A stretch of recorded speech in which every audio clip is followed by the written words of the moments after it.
डरावनी कहानी। भूतिया दरवाजा। एक छोटे से गांव में एक पुराना और सुनसान हवेली थी। कहते हैं कि उस हवेली के अंदर एक कमरा था जिसका दरवाजा कभी बंद नहीं होता था। गांव वाले कहते थे कि उस कमरे के अंदर एक आत्मा बसी थी और जो भी उस दरवाजे को बंद करने की कोशिश करता वह गायब हो जाता।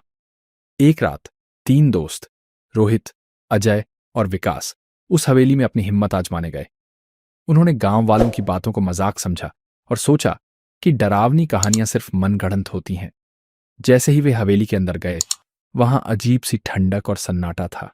अचानक अजय ने कहा, चलो उस कमरे का दरवाजा बंद करके देखते हैं।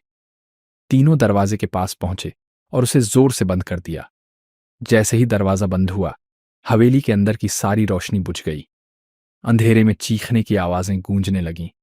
रोहित ने मोबाइल की फ्लैशलाइट चालू की, लेकिन अजय गायब था। कमरे के अंदर से किसी के चलने की आवाजें आ रही थीं। विकास ने दरवाजा खोलने की कोशिश की, लेकिन वह जाम हो चुका था। तभी दरवाजे के पीछे से अजय की घुटी घुटी आवाज आई, मुझे बचा लो।